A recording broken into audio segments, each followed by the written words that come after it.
Hey everyone, I'm excited to be here with Mariah. We call her Willow, but excited to be here with Willow today, man, and for her to share what God's done in her life, man. It's been a tremendous transformation, man, that I've watched in her life, and privileged, man, to be able to call her my friend and like spiritual daughter. You know what I mean? I'm proud like a dad whenever I hear her share her testimony. It never gets old to me. So, Mariah, I just want you to take a few minutes and just tell everybody what Jesus did for you, man, and tell them how there's hope out there for them.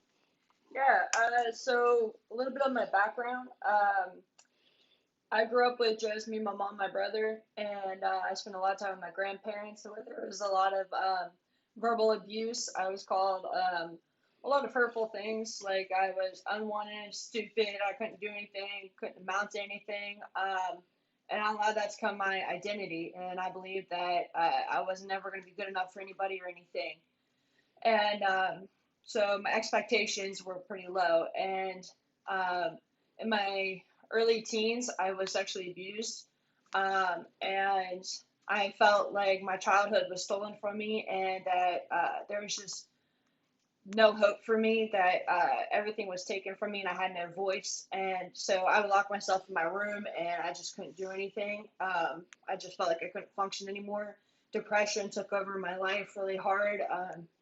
I've tried to commit suicide 3 times, and I just I didn't know what to do with my life anymore. I just felt like there was no worth or value in me anymore. And I went to Teen Challenge in 2018, where I sought out the Lord for the first time in my life, where I had some encounters with Him, and I learned a little bit more about my identity and stuff like that. But it wasn't until recently I came to family care in March and did 6 months, and right here is where I learned my true identity, more about who I am, and I really have learned to believe that head knowledge doesn't get you very far, but it's heart knowledge.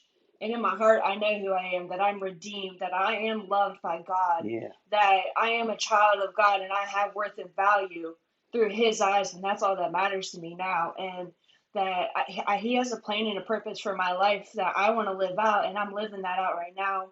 Man, we've been able to do outreach ministry, and I'm proud to say that I'm a child of God, and I'm proud to say that I'm walking on His will for my life.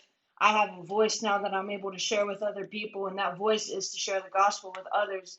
Let people know that when they've been abused and when they've felt like there's no hope in life and that they just can't live another day, to know that there is a reason to get up every morning, Yeah. and that's to live for God.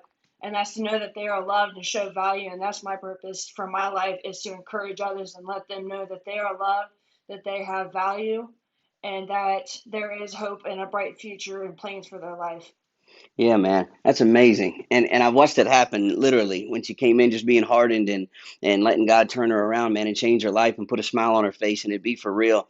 It's just an amazing, amazing thing, man, to watch happen. So really, if you know somebody or you yourself are in this position, maybe there's been abuse, maybe there's been verbal abuse, maybe you can just relate to what she said about feeling like you don't have a voice. You know, that question, do I matter to anybody? A lot of people ask that question, but they're scared to admit that. But here's someone right here that you can reach out and talk to, that now is giving back, that now is counseling and mentoring and helping others, man, get through the same things that she had been through and still fights through. It's a battle that we go through. So if you're battling that and you feel like you're alone in it, please reach out.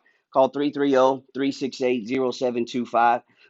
Get a hold of her, and ask to talk to Mariah, man. She'll talk to you personally, pray with you, and can even have a chance to take you under her wing. And there's beds at the Freedom Home that she, mentioned that she went through. There's beds there, and we just want to thank everybody that helps to make this happen. I mean, God's the author of it, and without following His direction, we don't have any hope. We don't have anything. But there's so many people who join together. So I want to thank. I think the name is Links Printing Company out of Cranberry, Pennsylvania, and they helped us with so many things, man. And I appreciate Lauren and Alan, man, for just blessing us the way that they have. They made these outreach cards for us to say Family Care Ministries, and on the back has all of our info. They made this backdrop for us. They've just really blessed us big time, and so thank you guys for doing that, for making it better, easier for us to do outreach and win souls for Christ. So keep it up, man. And again, if you need help, please reach out. Don't fight a battle another day on your own. We weren't meant to be lone soldiers. So if you're struggling, please reach out for help. We love you, and we hope you have a blessed day.